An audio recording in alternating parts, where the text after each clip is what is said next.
విదేశీయులు నిజంగా మన దేశ సంస్కృతిని, ప్రకృతిని, సంప్రదాయాలను, హిందూ ఆచారాలను ప్రేమించారంటే ఎక్కడే ఉండిపోతారు. ఇలా దేశం మొత్తం మీద ఎంతో మంది విదేశీయులు తమ పాశ్చాత్య లగ్జరీ లైఫ్ ను వదిలేసి భారత్తో మమేకమయ్యారు, మనతో కలిసిపోయారు. అయితే భారత్ను ఆధ్యాత్మిక కేంద్రంగా చూడటం కొన్ని వందల ఏళ్ల నుంచి సాగుతోంది. అలానే ఓషో స్పీచ్లకు, జీవన విధానానికి ఆకర్షితుడయ్యారు హింజ్ జో హన్సన్ పాల్ అనే వ్యక్తి. ఇతను జర్మనీ నుంచి పూణే వచ్చారు. ఓషో ఆధ్యాత్మిక స్పీచ్లకు ఆకర్షితుడయ్యారు. ఆయన జీవితాన్ని సింపుల్ గా తీసుకోవాలి, నిత్యం సంతోషంగా బ్రతకాలి, నచ్చిన పని చేయాలి, మెడిటేషన్ తో జీవితాన్ని మార్చుకోవాలి, అలా క్వాలిటీ లైఫ్ గురించి ఎన్నో గొప్ప విషయాలను చెప్పారు ఓషో. ఆ మాటలకు జర్మనీ నుంచి వచ్చిన పాల్ పూణేలోని ఓషో ఆశ్రమంలో కొన్నాళ్ల పాటు ఉన్నారు. ఆ తర్వాత ఆయన ఓషో కమ్యూన్ ప్రెస్ ఆఫీస్ లో కోఆర్డినేటర్ గా జాయిన్ అయ్యారు. అక్కడే పనిచేస్తూ ఓషో స్పిరిచువల్ ప్రపంచంలో జీవితాన్ని ముందుకు తీసుకెళ్లేవారు. అయితే ఓషో ఆశ్రమానికి రెగ్యులర్ గా వచ్చేవారు అలోక్. ఈయన ఓషోకు పెద్ద అభిమాని. అలా వీరిద్దరి మధ్య స్నేహం పెరిగింది. భారతీయ సంస్కృతిని బాగా ఇష్టపడటం మొదలు పెట్టారు పాల్. దీంతో ఓసారి కేరళకు రండి, మా ఇల్లు చూసినట్లుంటుంది, చాలా బాగుంటుంది, దేవుడి నేల అని మా రాష్ట్రానికి పేరుని చెప్పారు అలోక్. దీంతో ఆయన సరేనన్నారు. ఓ రోజున ఆయన కేరళకు వెళ్లారు. అలోక్ తన ఇంటికి తీసుకెళ్లి సపరీలు చేశారు. అంతేకాదు కేరళలోని ముఖ్య ప్రాంతాలను చూపించారు.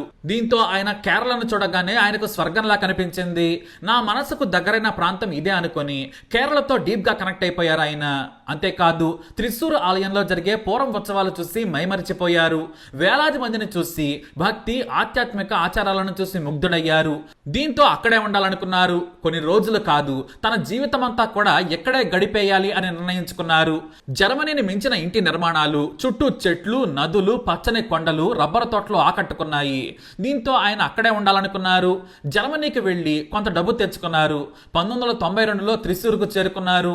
కేరళ జీవన విధానంతో మమేకమైపోవాలనుకున్నారు. 150 ఏళ్ల చరిత్ర ఉన్న నాలుకెట్టు ఇంటిని కొనుగోలు చేశారు ఆయన.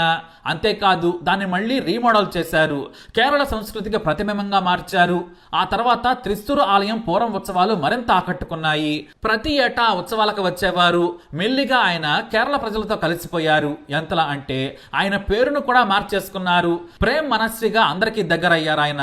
తన వాళ్ళంతా ప్రేమని పిలిచేవారు. దగ్గరి ఆలయాల్లో ఉత్సవాలు జరిగినా కూడా ఆయన కనిపించేవారు. ప్రతి ఏటా పూర్వం ఉత్సవాల్లో పాల్గొనే ఆయన ఆ తర్వాత వాటిలో భాగమైపోయారు. ఆ తర్వాత Prem Indian National Trust for Art and Culture లో పనిచేశారు. డబ్బు సంపాదన యావే లేదు, ఆస్తులు పోగొయ్యాలన్న ఆలోచన అసలే లేదు.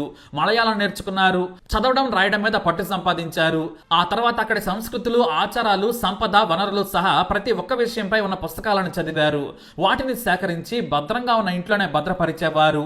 విదేశీయులు ఎవరు వచ్చినా సరే వారికి కేరళ గొప్పతనం చెప్పడమే కాదు, చూపించేవారు. ఇక జర్మనీ టూరిస్టులకైతే ఆయన కేరళ బ్రాండ్ అంబాసిడర్. పూర్వం వేడుకల గురించి లోతైన పరిశోధన చేశారు ఆయన. 1800 సంవత్సర కాలంలో పూర్వం ఉత్సవాలు సాధారణంగా జరిగాయి. అయితే మహారాజు సాక్తన్ తంపురన్ సాధారణంగా జరిగే పూర్వం ఉత్సవాలను ఘనంగా చేయటం మొదలు పెట్టారు. దాన్ని ఓ పండగలా చేశారు. పూర్ణిమ నాడు పూర్ణ చంద్రుడు కనిపించే రోజున పూర్వం పండగ చేయటం అలవాటు. అలా వందల మందితో మొదలైన వేడుక నేడు లక్షలకు చేరింది. కేరళలో ఇదే అతిపెద్ద వేడుక. ఆయన ప్రతి ఏడు ఆ వేడుక కోసం ఎదురు చూసేవారు. ప్రేమ్ ఖచ్చితంగా ఆ వేడుకకు వెళ్లాల్సిందే. వేడుకలు లేనప్పుడు కూడా డవడక్కు నాథన్ ఆలయంలో పూజలు చేస్తే కానీ ప్రేమ్కు నిద్ర పట్టేది కాదు. ఆ తర్వాత కేరళలోని పెద్ద ఆలయాలను సందర్శిస్తూ ఉద్యోగం చేసుకుంటూ హాయిగా గడిపేవారు. 2-3 ఏళ్లకోసారి జర్మనీ వెళ్లి వచ్చేవారు. అలా చూస్తూ ఉండగానే ప్రేమ్ 30 ఏళ్లకు పైగా గడిపేశారు. ఇప్పుడు ప్రేమ్ వయసు 84 ఏళ్లు. ఉద్యోగం కూడా చేసి ఆయన అలసిపోయారు. ఈ వయసులో తనకు తానుగా తన వాళ్లతో జీవిత చరమాంకలో గడపాలనుకుంటున్నారు ఆయన. అందుకే ఈ సమయంలో కేరళను విడిచి వెళ్లిపోతున్నారు. ఆ విషయాన్ని ఆయన తన కేరళ మిత్రులకు చెప్పారు. ఆయన ఇంటిని కూడా అమ్మేశారు. అయితే గొప్ప సంస్కృతికి వారసత్వంగా ఆయన ఇల్లు ఇన్నాళ్లు ఉంది. ఎన్నో సాంస్కృతిక కార్యక్రమాలకు ఆ ఇల్లు వేడుకగా మారింది. విదేశీయులకు, కేరళ ప్రజలకు ఆయన ఇంటి గురించి బాగా తెలుసు. దీంతో కొంతమంది కలిసి ఆయన ఇంటిని కొన్నారు. దాన్ని ప్రేమ్ కి గుర్తుగా కేరళ వారసత్వ సంపదగా నిలబెట్టాలని తీసుకున్నారు. ప్రేమ్ వెళ్లిపోయినా ఆయన జీవన విధానం మాత్రం ఆ ఇంటి కారణంగా కనిపిస్తోంది. మీరు కేరళను వదిలి ఎందుకు వెళుతున్నారంటే మాత్రం ఆయన మౌనంగా ఉండిపోతారు. వయస్సు, అనారోగ్యం అన్ని ఆయన్ను తన వారి దగ్గరకు వెళ్లేలా చేస్తున్నాయి. కేరళ నుంచి వెళ్లిపోతే మీరేం మిస్ అవుతారంటే పూర్వం వేడుక అని చెబుతారు, ఆ తర్వాత నా ఇల్లు అంటారు ఆయన. మనిషిగా నన్ను కేరళ మార్చింది. Indian National Trust for Art and culture తో పనిచేయడం నాకు రోజు కొత్త అనుభవమే. సంస్కృతి వారసత్వాలను కాపాడేందుకు ప్రయత్నించాను. కొన్ని ఇబ్బందులు కూడా ఎదురయ్యాయి. కేరళ ప్రజల వైవిధ్య జీవితం నాకు ఆదర్శం. నేను జర్మనీ వెళ్లినా మలయాళీగానే బ్రతుకుతాను. అమ్మనూరు కుట్టం చాక్యార్, రజనీష్ చాక్యార్, కుడియాట్టం ప్రదర్శన నాకు చాలా ఇష్టం. ఈ సాంస్కృతిక కళే 30 ఏళ్లు ఏడాదిలా గడిచిపోయేలా చేశాయని అంతలో నాకు నచ్చిందన్నారు ప్రేమ్. అయితే ప్రేమ్ వెళ్లిపోతున్నాడని తెలిసి వేలాది మంది ఆయన కలిసేందుకు వస్తున్నారు. మీరుంటే బాగుండేదని కన్నీళ్లు కూడా పెట్టుకుంటున్నారు.